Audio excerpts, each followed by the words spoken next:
Assalamualaikum warahmatullahi wabarakatuh. Apa kabar hari ini? Semoga kalian tetap sehat selalu ya, dan juga tetap semangat dalam belajar.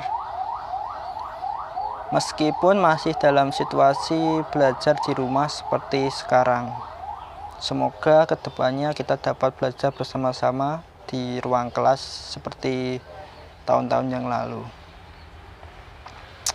Nah, pada hari ini kita akan mempelajari tentang teks prosedur. Apa sih teks prosedur itu? Apakah ada yang mengetahui atau seperti apa sih teks prosedur itu?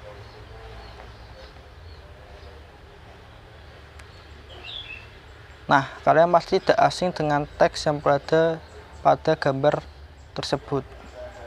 Teks yang menunjukkan cara membuat mie instan. Nah, teks cara membuat mie instan tersebutlah yang merupakan salah satu contoh dari teks prosedur. Sampai sekarang, apakah kalian sudah terbayang seperti apa teks prosedur itu? Kalau masih bingung, berikut ini adalah pengertian secara singkat dari teks prosedur. Teks prosedur adalah sebuah teks atau bahan tertulis yang dijadikan dasar untuk menjelaskan tahap kegiatan dalam menyelesaikan suatu aktivitas. Nah, sampai sekarang mudah-mudahan kalian sudah mengerti gambaran besarnya ya. Selanjutnya, tujuan dari teks prosedur.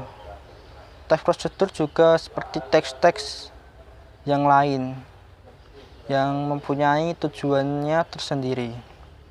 Tujuan tersendiri dari teks prosedur itu yaitu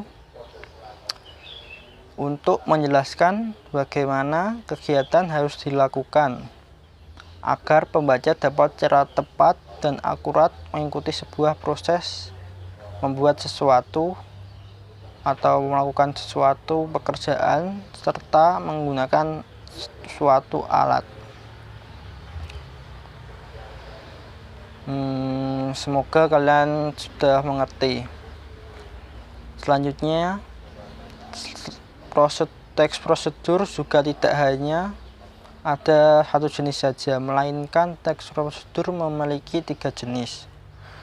Berdasarkan 3 jenis tersebut, teks prosedur yang pertama yaitu teks prosedur yang berguna untuk memandu cara menggunakan ataupun memainkan suatu alat,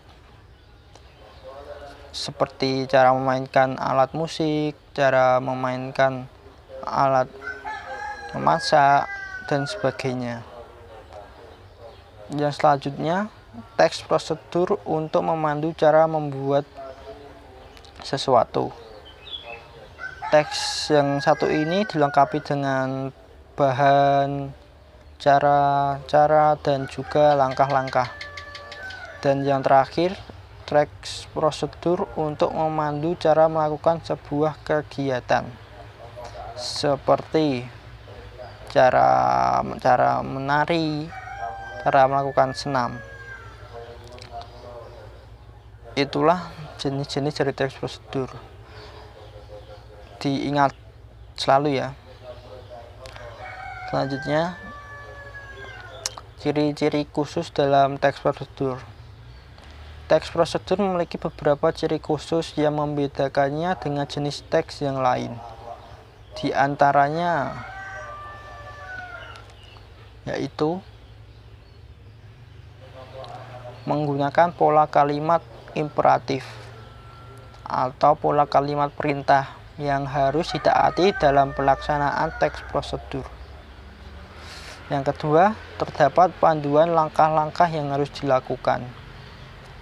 Ketiga, menggunakan kata kerja yang aktif.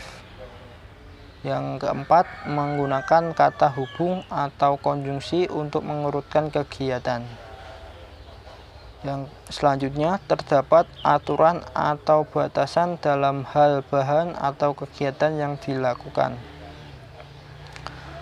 Selanjutnya menggunakan kata keterangan untuk menyatakan rincian waktu, tempat, dan cara yang akurat. Serta yang terakhir terdapat isi kegiatan yang dilakukan secara urut.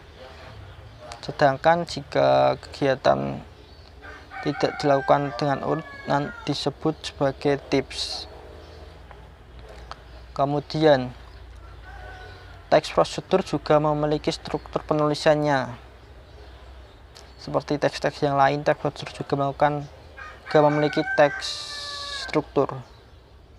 Ada 4 bagian struktur dalam teks prosedur, yaitu tujuan, alat-alat dan bahan-bahan. Alat-alat dan bahan-bahan ini opsional ya, dapat ditambahkan atau tidak sesuai dengan jenis teks prosedur yang sudah kita jelaskan atau kita pelajari di atas. Dan yang selanjutnya langkah-langkah pengerjaan. Yang terakhir penutup. Penutup ini juga sama halnya dengan bahan-bahan atau alat-alat yang sifatnya opsional, boleh ditambahkan ataupun boleh juga tidak. Tujuan berisi hal yang ingin dilakukan. Nah, tujuan teks prosedur ini disesuaikan dengan jenis teksnya ya. Bisa untuk menggunakan suatu alat, membuat makanan, minuman, kerajinan, atau melakukan sesuatu seperti melakukan senam ataupun melakukan sholat. Selanjutnya alat dan bahan. Alat dan bahan isinya tentu memuat segala alat dan bahan yang diperlukan. Bedanya alat dan bahan itu apa sih? Kalau alat-alat itu berkaitan dengan benda-benda yang enggak bakal habis atau berkurang ketika kita pakai. Misalnya alat yang digunakan untuk memasak, ada wajan, pisau, talenan, mangkok, dan sebagainya. Sementara itu bahan-bahan merupakan sesuatu yang akan berkurang ataupun habis ketika dipakai. Misalnya bahan yang digunakan untuk membuat roti, berarti ada tepung terigu, gula, garam, mentega, telur, dan sebagainya ya. Langkah-langkah. Langkah-langkah ini berisi urutan atau langkah yang secara rinci dan bertahap.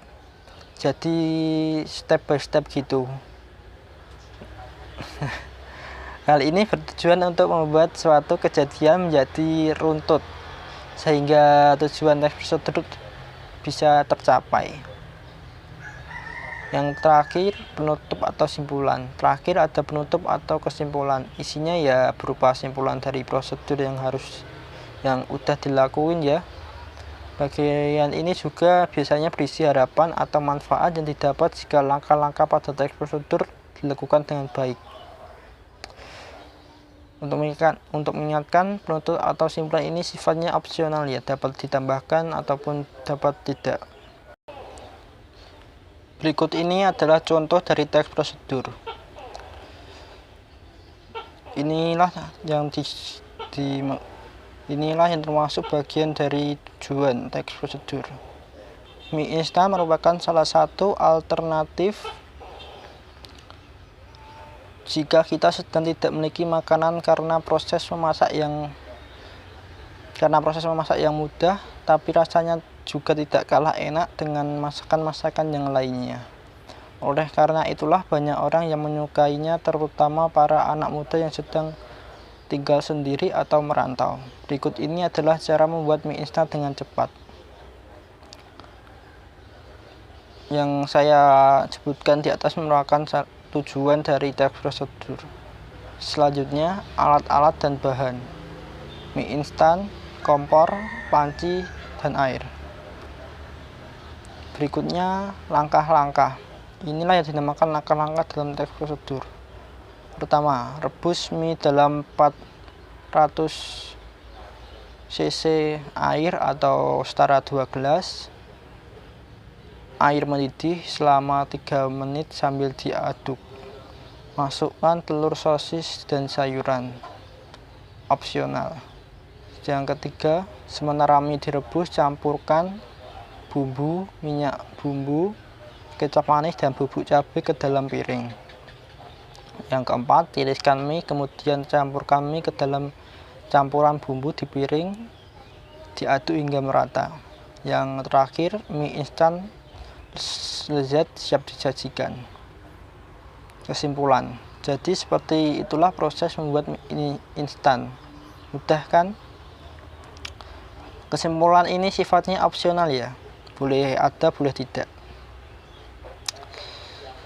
Terima kasih, semoga ilmu ini bermanfaat.